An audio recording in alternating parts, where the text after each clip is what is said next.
Funding for the Maddy Report is made possible by grants from the California Emerging Technology Fund, leaders in the quest for digital equity. The James Irvine Foundation, committed to a California where all low-income workers have the power to advance economically. Fresno State Associated Students, Inc., students serving students. BNSF Railway, moving our economy for 160 years. And The Wonderful Company. The Maddy Report is also made possible thanks to contributions from Harris Ranch Inn and Restaurant and E&J Gallo Winery.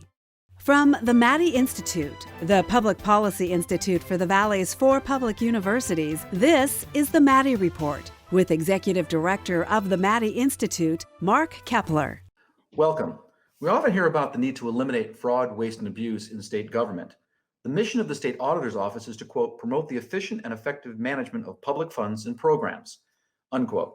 If you're a state agency or a state employee, getting a note from the state auditor is probably like being pulled over by a police officer. You better have your papers in order.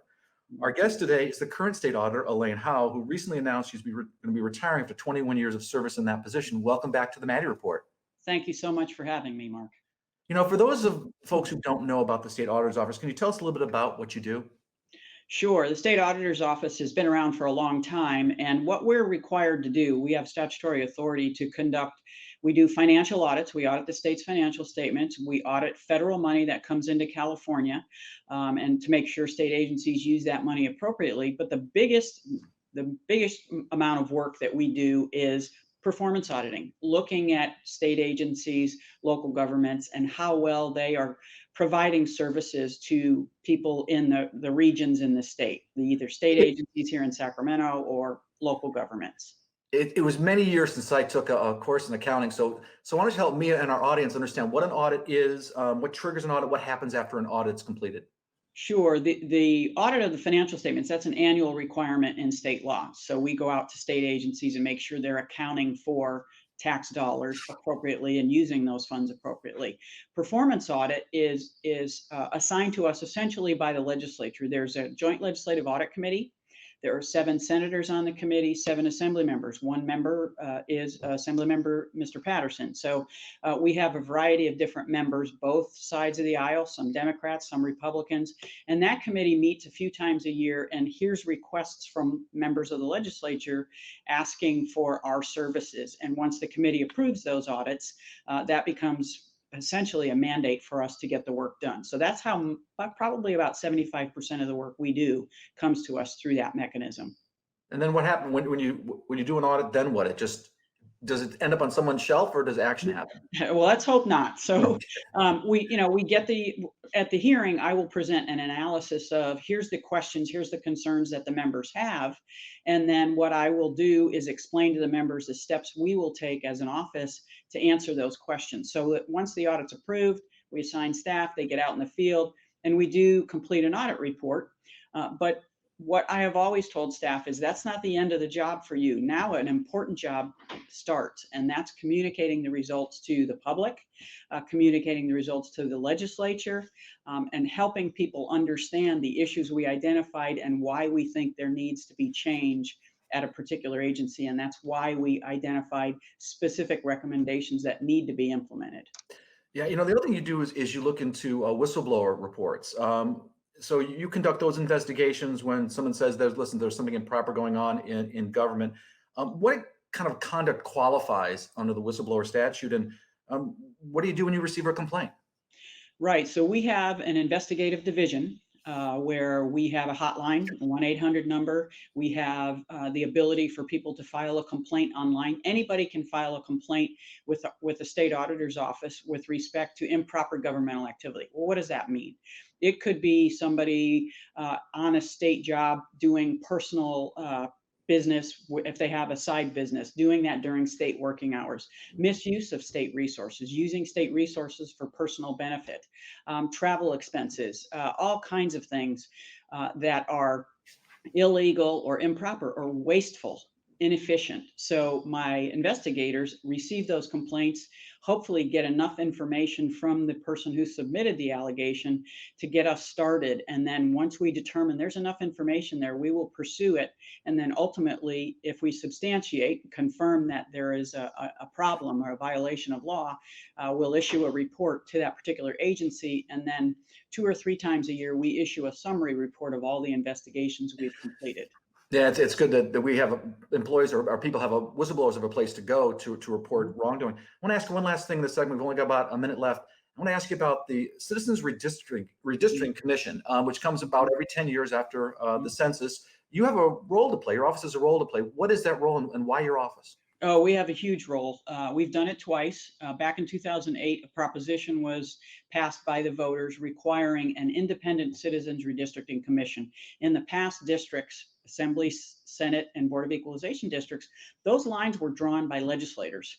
And there was concerns about gerrymandering and, Republicans working with the Dems to figure out what the district should look like. And the voters said, no, we want an independent commission. What my office was charged with doing is developing the process for educating the public about this commission, and then ultimately putting a process together to look at applications and create a 14-member commission. So yeah, you basically set it up then. Absolutely. Okay, well, up next, we're going to find out, how does someone become a state auditor? That conversation in a moment. This is the Maddy Report. Welcome back. I'm Mark Keppler with the Maddy Institute. We're talking with Elaine Howle, who recently announced her retirement after more than 36 years of service of auditing state government, 21 of those years as the state's auditor. Elaine, if I may call you Elaine, you've always been a terrific guest. You've been on our program a number of times. And one of the things that's always struck me about you, it's never been about you. It's always about state government and how we can make state government better. And I know I'm going to embarrass you with this a little bit, but since you're retiring, there's nothing you can do about it. I want to read some from an editorial that I read recently about your retirement. This is what they had to say about you. They said, Elaine Howle has always been an outstanding state auditor for California, a beacon in the fog, shining a light on waste, fraud, and abuse, and boondoggle projects that fail to live up to the promises made to the people of California. Elaine Howle has set the standard for what a public official should be, dedicated to making government work efficiently and effectively, pursuing accountability when it falls short, and fearlessly standing up for the public interest. That's quite a legacy. So what do you say to folks, and when you're saying, I was drawn to public service for this reason. Why did you get into this area of work? Well, it's kind of by mistake. Honestly, when I went to college, I have an undergraduate degree in sport management, got a master's degree in business administration here in Sacramento, Cal State Sacramento. And my career goal was to be working for a major university and athletic director as in a major university. But, that was in the early 80s, not a lot of opportunities for women in that field. So my brother actually talked to me about, you should consider working in state government. He was working in the legislature as a staffer, and talked to me about the Auditor General's office. And I said, I don't want to be an auditor. Are you kidding me? So I went ahead and applied for the job and thought, okay, I'll stay with the office for a couple of years. He said, you're going to learn a lot about state government. There might be a state agency that you want to work for. And then when I got the job, started in 1983. So it is 38 years. And after a year or two, really fell in love with the work because there's so much variety. There's opportunity to problem solve, identify issues, and hopefully affect change. And I just, decided to stay here. I know that sounds crazy to the younger generation to stay at one place for such a long time, but I really felt the work, the variety of the work, the diversity of what we got to do, and the challenge. It's a really difficult job, but it can be very rewarding at the same time.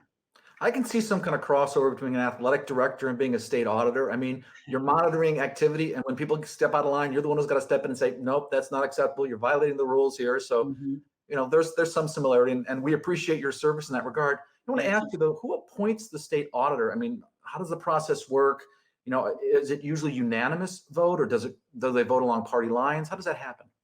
Well, the times that I was selected as state auditor, I was initially appointed state auditor in August of 2000. And the way the process works, it's in state law that the Joint Legislative Audit Committee actually submits 3 nominees to the governor, and the governor ultimately appoints.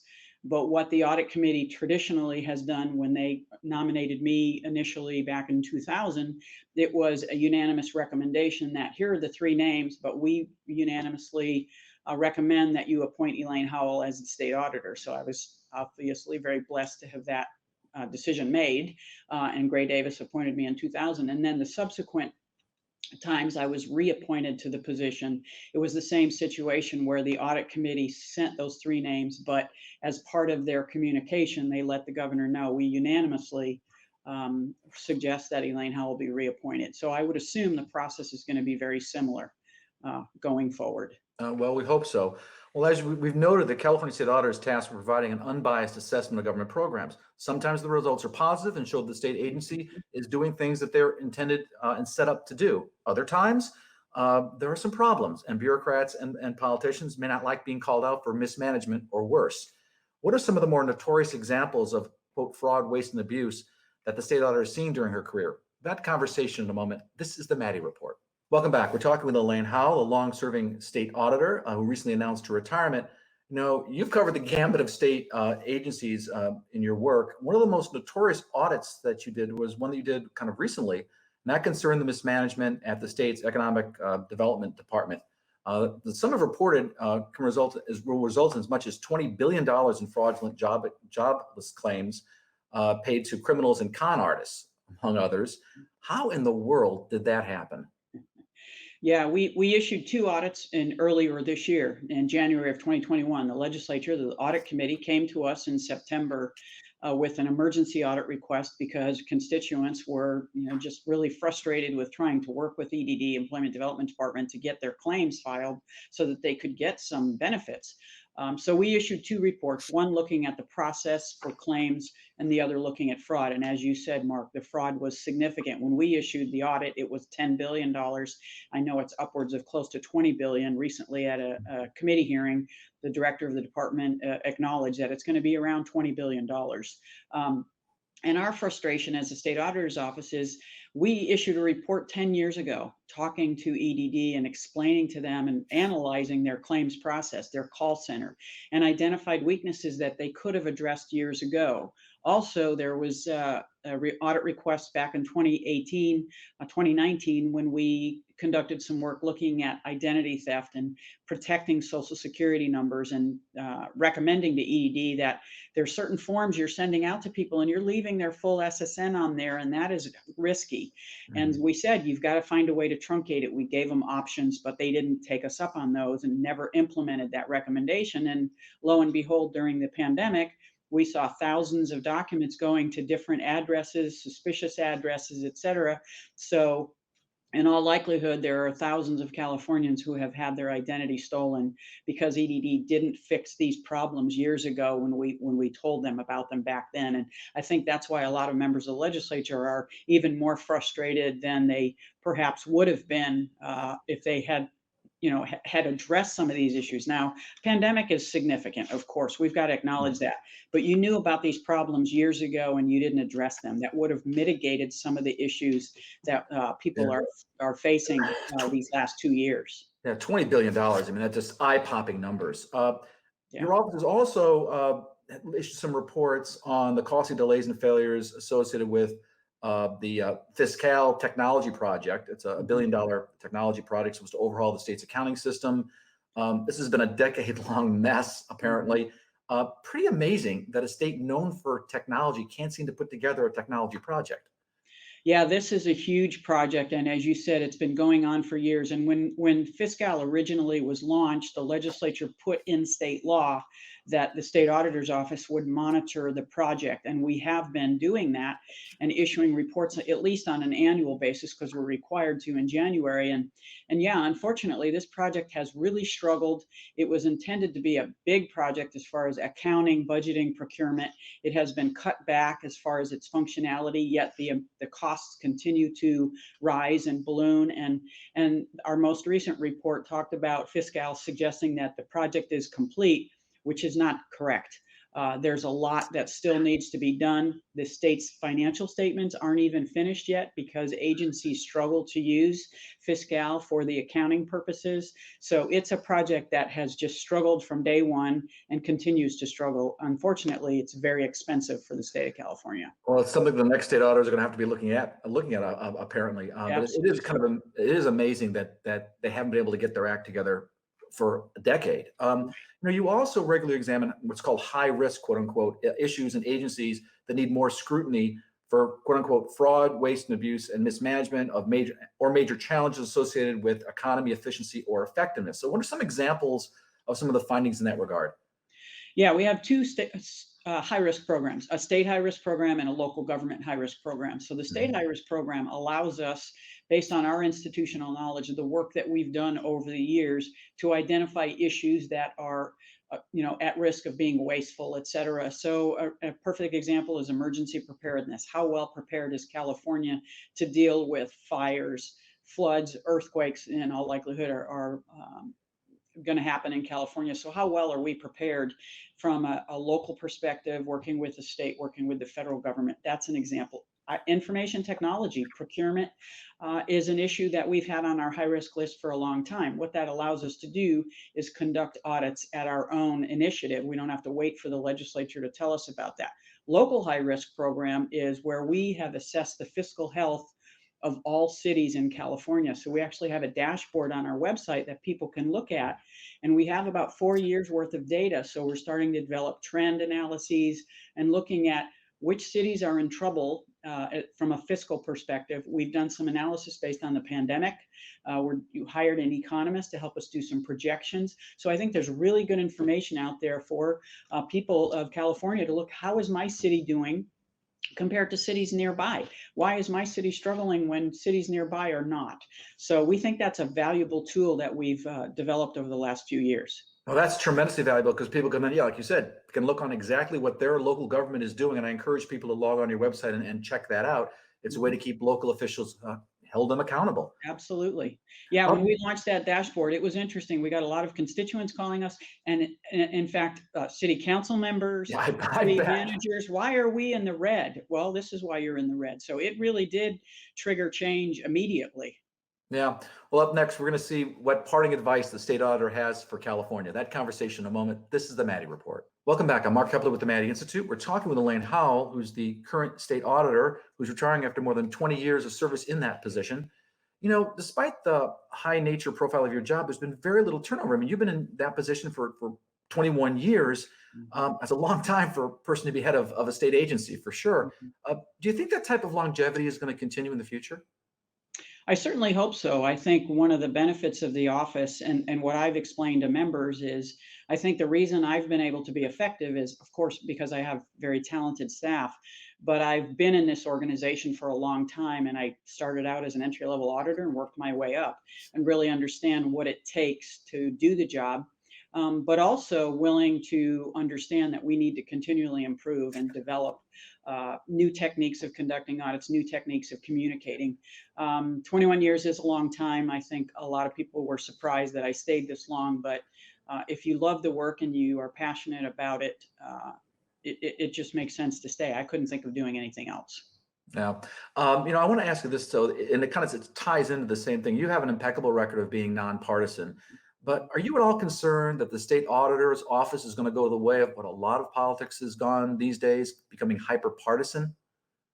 I think we need to be very careful with that. And the good news is, in talking with members of the legislature, members of JLAC, they all understood that. When I talked to them, I said, one of the key things that I would advise you as far as selecting my successor is make sure that there isn't any appearance of partisanship or political agenda or anything. It needs to be someone who is nonpartisan, independent, because that is the credibility and the integrity of this office. And the benefit to all Californians is this office has been able to maintain that impartial, nonpartisan stature, and it's critically important to continue that. There's no question. It brings a gravitas, to what you do, and people pay attention because they know there's no agenda there. You're just reporting the numbers and what you're finding. I want to ask you this. You're looking at the qualities of the next state auditor. What kinds of qualities do you think are important for someone in that position?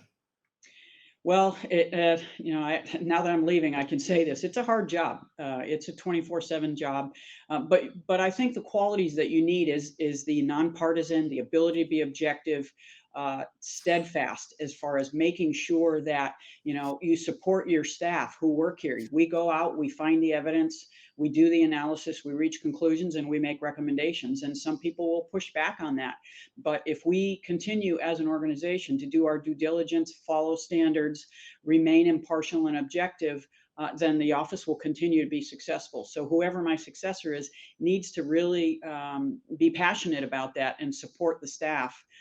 And be steadfast with, hey, this is what the evidence tells us. Speak the truth to power. I say that all the time to my staff and to members of the legislature. It's interesting. If anybody reads your reports and then reads the agency's response, there's also a response to the response. That's right. And the bottom line, I guess you'd say, is you have your staff's back. And you'll say, well, wait a second, you got this, and you'll respond. And so I think the staff undoubtedly appreciates the support you provide. Now, let me ask you this, a little more general question. You're undoubtedly a role model for a lot of women who want to work in government, in a very high profile position. Who was your role model when you got started? And what advice would you give to women who are just beginning their careers in public service? Well, speaking about a role model, I think the person that had the most influence on me is my mom. She's been gone a long time, but she made sure that her girls, my sister and I, had the exact same opportunities that my brothers had as far as going to college, pursuing professional careers. She said, don't underestimate what you can do. You're a woman, and it's, in those days, back in the 70s when I was in high school and college, it's a man's world. But she said, that does not mean you can't be successful. So reach for the stars because you can do it. And she made sure that my sister and I had the same opportunities my two brothers did as far as going to college and pursuing professional careers. My sister's been very successful, of course, my brothers as well. So my mom is the one that I would always say is the number one role model. She was a really bright woman, very tough. And I just tried we all need a parent like that, in our corner. She was terrific. So she is my role model. Absolutely. And what advice would you give to young women today? It's a little different than when you started. I mean, frankly, you were a trailblazer. You did not see a lot of women in high profile positions in state government. It's changing. We did a recent report on the top unelected people in state government. Majority now in the top 10 are women. So it's changing. But what advice would you give? We only got about 10, 15 seconds. What quick advice would you give? Don't underestimate what you can accomplish. Don't let anybody tell you can't accomplish things.